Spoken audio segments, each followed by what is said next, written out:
Hello, and welcome to the Palma Pioneer Pantry.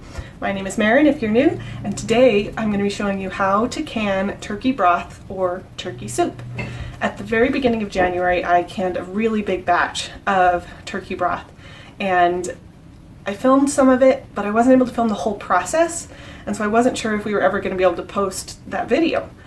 Luckily, in the middle of January, somebody gifted me a turkey that they weren't going to be able to cook in time, and so I got to make another batch of turkey broth, and I used that to make turkey soup. So I filmed the rest of the canning process, and that's what we're going to be going through today. So thank you for being here with me, and I hope you enjoy. So to get started, I thawed this chicken in the fridge for a few days, and now it's ready to cook. I cut off the outer mesh netting, and I must have nicked the inside plastic because the bag started to leak. So I pulled a cloth over to set it on, but I finally decided it was easier to just put the whole thing in the roasting pan and then cut the plastic off. The turkey was still a little bit frozen, so pulling out the neck and giblets as well as the plastic part holding the legs together was a little bit difficult. I was short of time this day, so I just left the neck and giblets in the roasting pan since they'll just go in the broth anyway. Then I put the whole thing in the oven. After I pulled out my cast iron and rearranged the racks. Always check your oven before you start preheating it. I'm going to try to start dealing with the turkey that I cooked the other day. It's been in the fridge for about a day and a half, and I'm going to try to get the meat off the bones into these Tupperware to make turkey/chicken soup later, and then the bones into this pot to start some broth.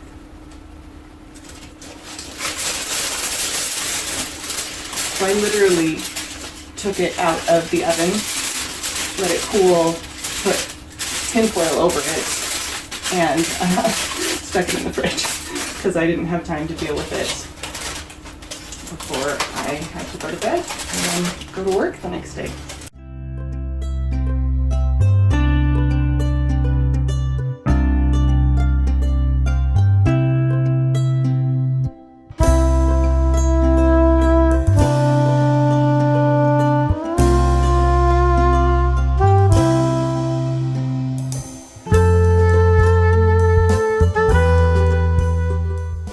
We're going to put all of the skin and bones and anything that doesn't go in my meat container into the broth.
interesting to me to see how, like, this turkey's overcooked and the dark meat still has quite a lot of reddish pinkish tinge to it, that you would think is like, oh well, it's bloody so it's not fully cooked, but it's just dark meat. That's what it looks like.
Like I said, I was in a huge rush when I was putting this in the oven, and so not only did I not season it or add any water to it, I also just pulled out the neck and the giblets and stuff, and I just put them right in the roasting pan, because I knew they were just going to end up in the broth anyway. So now I'm going to go wash my hands, and then we'll be back and scrape everything out of the bottom of this roaster and put it in here and make sure these are split, can be closed well, before we put them in the freezer. So I'll be back. Okay, so hands washed. So the first thing I'm going to do, because I think it's going to be the least messy thing, is get this chicken into 2 containers. Not chicken, it's turkey. Get this into 2 containers since it's not going to fit in just one. And then we're going to stick that in the freezer.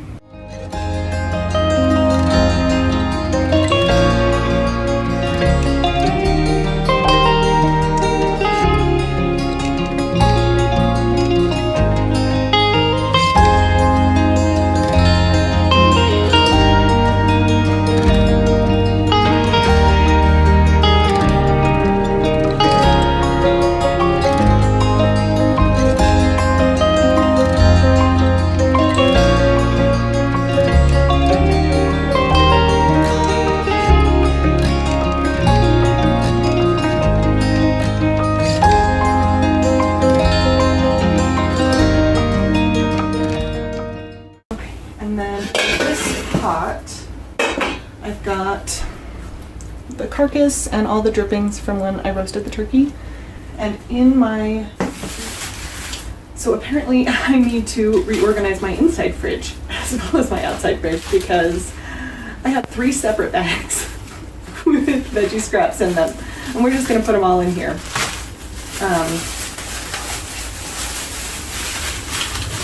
But it's pretty funny that I dug through my freezer and found 3 separate bags. Because I was looking for this bag, because I knew that that was the one that I had used most recently, and I kept finding other bags. So, I got another.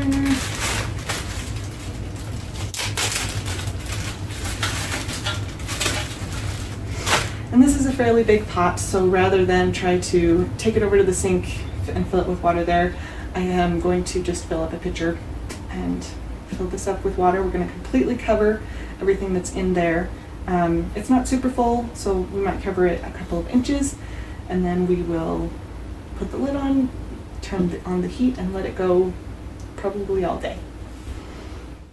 After the broth had cooled for a little bit, I skimmed off as much of the bits that had floated to the top as I had patience for, and then I pulled all of the bones, bits of meat, and skin out of the pot and just threw them away. I don't know if there's anything else to do with those.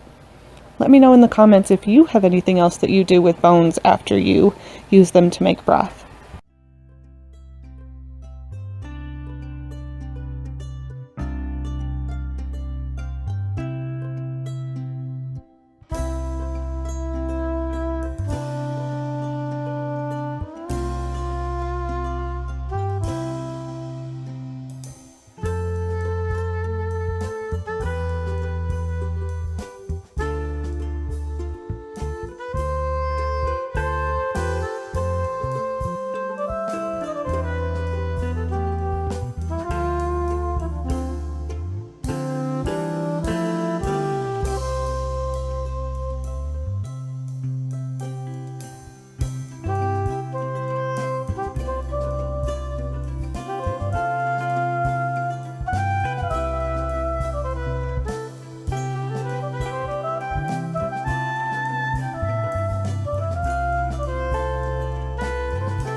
After I got most of the big stuff out of the pot, I poured the rest of it into a different pot through a metal sieve, just to get as much of the smaller stuff as I could.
I couldn't fit my big pot in the fridge, so I separated the broth out into a few different containers. I couldn't find my cheesecloth, so I decided to filter the broth through some clean muslin scraps that I had on hand. It filtered really well, but it also took a ridiculously long time. The next time I did this, I filtered the broth while it was hot, and it went much faster.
Been a bit of a crazy day.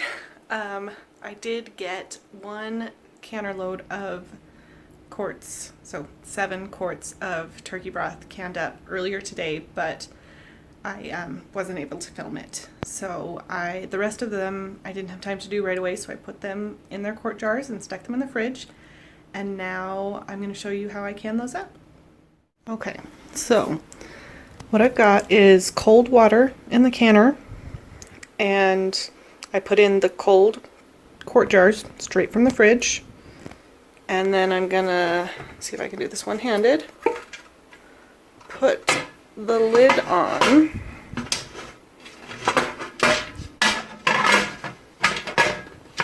Presto lids only go on in a very specific spot. We're gonna try this again. I have such a hard time getting that lid on one-handed.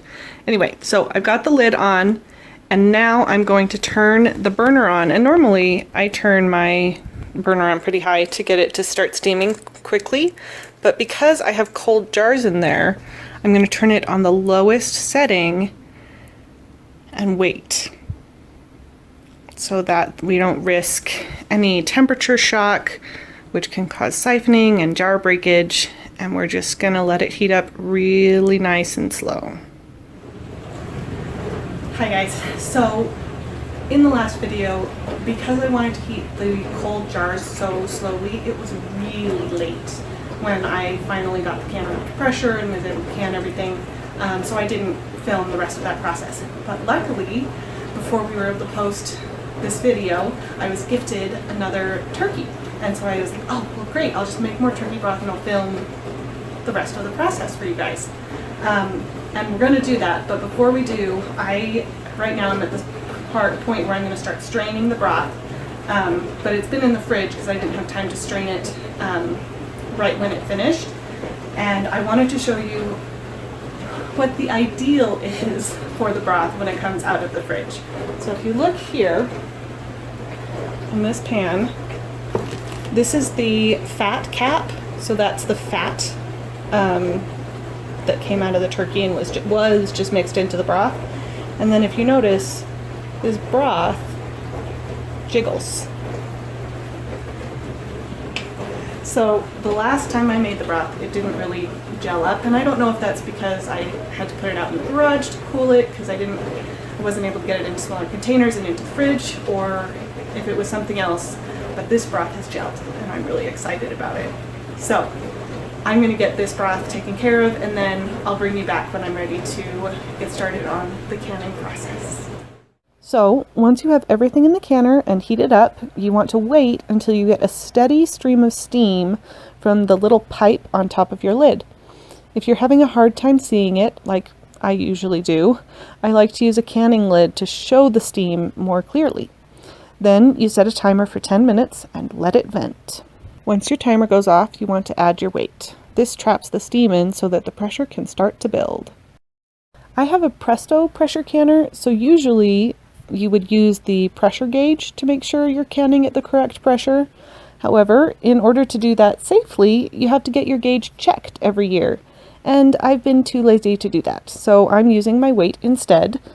The weight that comes with the canner starts to jiggle at 15 pounds of pressure, and at my elevation I can almost everything at 15 pounds of pressure. If you're closer to sea level and need to can at 10 pounds of pressure instead, they make 10-pound weights that you can use on your Presto canner as well. I will link one of those below. Once the weight starts to jiggle, I'm going to set my timer for 90 minutes or an hour and a half, which is the processing time for most soups in quarts. The broth that I made at the beginning of the video only needed to process for 25 minutes for quarts. So I somehow deleted the footage of what I did right after my timer went off, but basically when your timer goes off, you want to turn off your burner and move your canner onto, if possible, onto a different burner that's not hot so that it will cool down more quickly. You wait until the pressure has gone all the way down to 0, and then you can take the weight off, and I wait another 5 minutes after that before I take the lid off the canner, and then you can take the jars out. The jars will be really hot. You can see the liquid still boiling inside them. So you're going to want to use a set of jar lifters or a hot pad to pull them out and set them on a towel on the counter. I try to leave a couple of inches of space between the jars so that they can continue to cool and I don't accidentally break them. So it's all canned up. Things didn't go exactly to plan. I had way more meat than broth. I don't know if maybe I should have just done 2 rounds of broth. I know you can do that. I'll have to try that next time. I also didn't have nearly enough vegetables. So we did a couple of things. I did get, I think it's 12 pints of meat, veggies, and broth turkey soup. And then I did 12 quarts of meat, veggie, broth soup. I did 4 quarts and 3 pints of just turkey meat soup. I just did it in water because I didn't have any more broth, and we'll just use that as the base for other soups, other chicken soups. And then I wanted to run a full canner as much as possible, and I had 2 empty quarts in one of my canners, and so I attempted to can a bag of frozen corn that I had in my freezer that was starting to get freezer burnt. It's not exactly USDA approved because they say they only give instructions on canning fresh corn. And I tried 2 kind of different methods. I wasn't willing to wait for it to thaw because I needed to start the canner right then, and so I just took the frozen corn and I put it in 2 quart jars, and in one of the quart jars I filled it most of the way full with corn, and then I filled it up to 1 inch of headspace with water, and this was kind of the result of that. And the other one, I just filled it completely full with frozen corn, so it was all the way up to the 1 inch headspace, and I added just a half a cup of water. And neither of them looks exactly like I would expect canned corn to look. So we'll see in a second if they sealed, and then when we open them we'll see if they smell okay and if they taste okay. So yeah, after you take things out of the canner, you want to let them sit for at least 12 hours. 24 is kind of the max that you can leave them out before they need to go into the fridge if they didn't seal. Some of these have been sitting for more than 24 hours, so if they didn't seal, I'll probably just have to throw them away. But that's what happens when things get busy. So once they have sat, you just take the rings off. Well, you can do this before or after you take the rings off, but you kind of push on the center of the lid, and if it pops, you know it didn't seal. So that's no good. If it doesn't, then it probably sealed. And then I like to take a wet rag and clean off my jars, especially if I had any siphoning or got anything in the water that would make them greasy. And then the second test is you hold it by just the lid, and I always keep my hand right under it just in case it's not sealed. And if it's sealed, the lid should not pop off. You should be able to hold it there by just the lid. So we're gonna test the rest of these, wipe them clean, and I just keep a marker and I just label my jars with the date and what they are. And that's what I'll do now, and then I'll put them downstairs in our food storage room. So thank you for hanging out with me as we went through this process.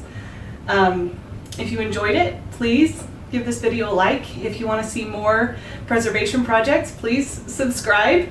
I'll put a playlist with all of the other videos that we've done here on our channel right up here so that you can go watch those between now and when we upload our next video. And thank you for hanging out with me here at the Palma Pioneer Pantry.